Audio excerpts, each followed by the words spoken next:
बिस्मिल्लाहिर्रहमानिर्रहीम नहमदुहु व नुसल्ली व नुसल्लिमु अला रसूलिल करीम अम्मा बाद। अज़ीज़ नाज़रीन व सामिईन, अस्सलामु अलैकुम व रहमतुल्लाहि व बरकातुहू। सामीन मोहतरम, आज नमाज के अहम मसाइल जो है वो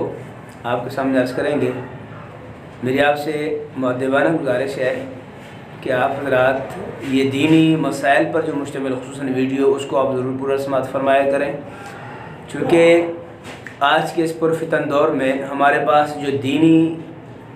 और इस्लामी जो तालीम है वो हर शख्स जानता है कि हमारे पास दीनी नॉलेज कितना है। और नमाज कुरान तो दूर की बात है, हमें तो कलमा तय्यबा भी सही नहीं पढ़ना आता। तो आज अहम मसाइल हमने अर्ज़ करने हैं। खुदारा ख़ुद भी पूरा समाअत फरमाया करें और दो सबाब से भी इसको ज़रा शेयर कर लिया करें। सवाब का काम है, शेयर करने से यकीनन आप हज़रात के कोई पैसे नहीं लगेंगे, तो बस ये है कि सवाब मिल जाएगा। जब तक लोग आपके शेयर करने से लोग दीनी मसाइल सीखते रहेंगे, उनके पैगाम पहुँचता रहेगा, तो आपको भी सवाब मिलता रहेगा और आपके तवस्सुल से हमें भी सवाब मिलता रहेगा। तो आप हज़रात से गुजारिश है कि हमारे इन वीडियोस को पूरा समाअत फरमाया करें,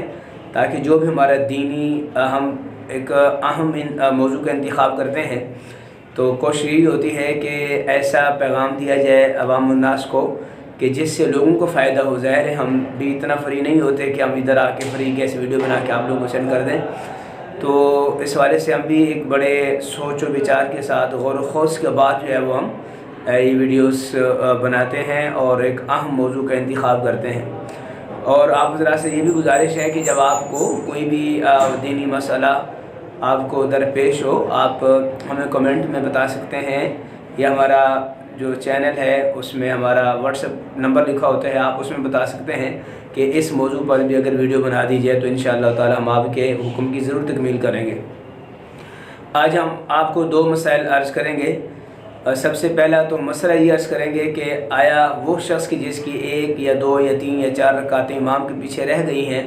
तो उसको मुकम्मल करने का तरीक़ा क्या होगा। हमारे काफ़ी दो सबाब इसमें मिस्टेक करते हैं। तरीक़ा कुछ और होता है नमाज को मुकम्मल करने का, और मगर चूँकि इल्मी उन्हें दीनी जो है वो मालूमात नहीं होती, तो दीनी मालूमात ना होने की बुनियाद पर वो नमाज़ ज़ाया कर रहे होती। जैसे मिसाल के तौर पे 3 रकात वाली नमाज मगरिब है, फ़र्ज़ आप इमाम के पीछे पढ़ने आए तो आपकी 1 रकात रह गई है, अब आपने 2 रकात मुकम्मल करनी है।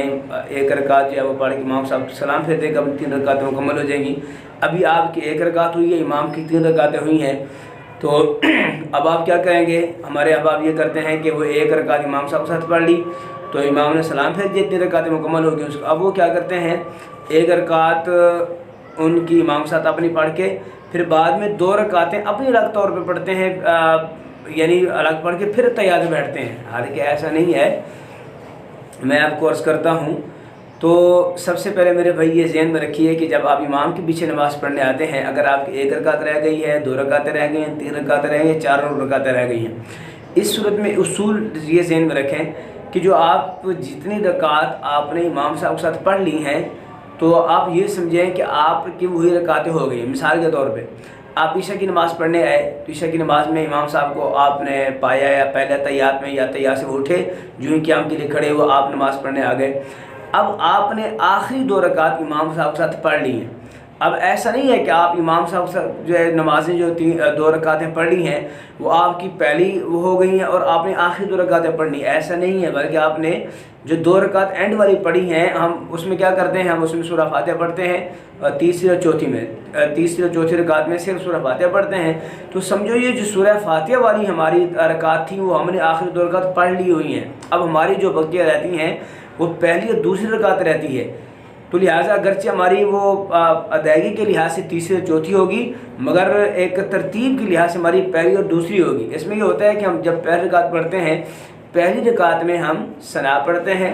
सना के बाद हम सूरह फातिहा पढ़ते हैं, सूरह फातिहा के बाद हम सूरत मिलाते हैं, रुकू सुजूद करते हैं, फिर दूसरी रकात में हमने सूरह फातिहा पढ़नी होती है और सूरत मिलानी होती है। तो यही तरीक़ा ऐसा होगा मेरे भाइयों कि जब आप इमाम के पीछे नमाज़ पढ़ने आते हैं, जो रकत आपने इमाम के साथ पढ़ ली है वो समझिए आपकी वो एंड वाली हुई है। ऐसा नहीं है کہ آپ نے اینڈ والی نماز پڑھی ہے تو وہ اینڈ والی آپ کی پہلے مقام پہ آ گئی، ایسا نہیں ہوگا، بلکہ جو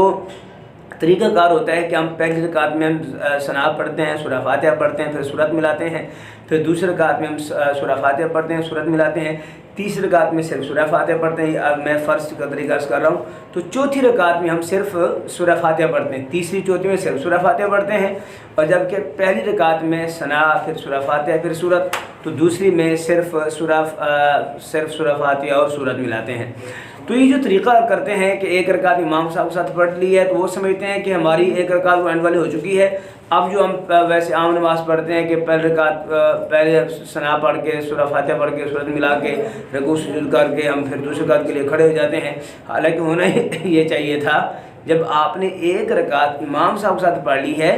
تو آپ کی ایک رکعت ہو گئی ہے، تو اب آپ ایک اور رکعت پڑھیں گے، دوسری رکعت اپنی طرف سے ملا کے بیٹھ جانا ہے آپ نے، تو بیٹھ کے پھر تیسری رکعت کے لیے کھڑے ہوں گے۔ ایسا نہیں ہے کہ آپ کہیں جی میری وہ ایک الگ ہو گئی ہے، میں اب چونکہ بعد میں آیا ہوں تو میں اپنی 2 رکعت الگ پڑھ کے پھر اتحیات بیٹھوں گا، ایسا تو آپ کی نماز ہی نہیں ہوگی۔ تو اس حوالے سے میرے بھائی یہ ذرا مسئلہ ذہن میں رکھنا ہے، جب آپ کی ایک رکعت امام صاحب کے ساتھ ہو گئی ہے تو آپ نے جب نماز مکمل کرنی ہے تو ایک اور رکعت ملا کے بیٹھ جانا ہے، چونکہ 2 رکعت کے بعد یہ اصول ذہن میں رکھیں، 2 رکعت کے بعد پہلا اتحیات بیٹھنا واجب ہوتا ہے۔ اگر آپ اتحیات میں نہیں بیٹھیں گے تو نماز پھر بغیر سجدے سہو کیسے مکمل ہوگی آپ کی؟ تو اگر آپ نے سجدہ سہو بھی نہیں کیا اور پہلے اتحیات میں بیٹھے بھی نہیں ہے اور ایسے جو ہے وہ جو رکعت آپ نے بیٹھنا تھا وہ کھڑے ہو گئے، پھر آپ نے جو ہے وہ نماز پڑھ لی ہے، بغیر سجدہ سہو کی نماز آپ کی ہوگی نہیں۔ تو اس حوالے سے بڑے اہم مسئلے ہیں میرے بھائیوں، تو نماز کے اہم مسائل جو ہیں وہ آپ کو معلوم ہونے چاہیے۔ تو ایک اور مسئلہ بھی سماعت فرما لیں، اگر یہ مسئلہ میرے کسی بھائی کو یا کسی بہن کو یہ سمجھ میں نہیں آیا تو آپ بالکل ہمیں ہمارا واٹس ایپ نمبر موجود ہوتا ہے، آپ اس پر رابطہ کر سکتے ہیں، یا پھر آپ نیچے کمنٹ میں لکھ دیں کہ مفتی صاحب، علامہ صاحب یہ چیز ہمیں دوبارہ سمجھا دیں، تو انشاءاللہ تعالی ہم کوشش کریں گے کہ اس انداز میں بیان کریں کہ آپ کو حضرات کو سمجھ میں آ جائے۔ اب ایک اور مسئلہ سماعت فرما لیجئے، ایک دوسرا مسئلہ یہ ہے کہ اگر آپ امام کے پیچھے نماز پڑھنے آئے، امام کے پیچھے نماز پڑھنے کے لیے جب تشریف لائے تو امام صاحب حالت رکوع میں تھے، اگر آپ نے امام کے پیچھے رکوع پا لیا ہے، رکوع میں مل گئے ہیں، ابھی امام صاحب نے سر نہیں اٹھایا تھا، آپ کو سمجھیں وہ رکعت آپ کی مکمل ہے، اس رکعت کو دوبارہ پڑھنے کی ضرورت نہیں ہے۔ نبی پاک صلی اللہ علیہ وآلہ وسلم کا فرمان ذیشان ہے، من ادرک الامام فی الرکوع فقد ادرک الرکعہ، فرمایا جس شخص نے امام کو حالت رکوع میں پا لیا گویا کہ اس نے وہ رکعت پا لی ہے۔ لہٰذا اگر امام کے پیچھے آپ نماز پڑھنے آئے اور امام صاحب جو ہے وہ سر رکوع سے اٹھا رہے تھے اور آپ اس وقت آئے، ابھی آپ نے امام کو رکوع میں نہیں پایا، آپ کو رکوع نہیں ملا، تو اس صورت میں آپ کی وہ رکعت نہیں ہوئی، وہ رکعت نہیں ہوئی۔ رکعت آپ کی تب ہوگی جب آپ حالت قیام میں تشریف لیں، امام حالت قیام میں ہو یا حالت رکوع میں ہو، اس وقت تک آپ امام صاحب سے مل جائیں کہ جب تک امام صاحب نے رکوع سے سر نہ اٹھایا ہو۔ اگر امام صاحب نے سر اٹھا لیا اور آپ تب آئے اور بعد میں خود اپنی طرف سے رکوع کر کے نماز پڑھی تو اس صورت میں آپ کی رکعت وہ شمار نہیں کی جائے گی۔ دیکھیں ایسا اگر آپ کرتے ہیں، مثال کے طور پہ آپ نے نماز پڑھی ہے تو آپ کی وہ رکعت ہوئی نہیں تھی اور آپ نے 4 کی بجائے 5 رکعتیں پڑھ ڈالی ہیں، اب ہوا یہ کہ جو آپ نے 4 فرض پڑھے وہ بھی باطل ہو گئے 5 رکعت کو ایکسٹرا ملانے سے۔ تو اس حوالے سے ان چیزوں کی معلومات ضروری ہے۔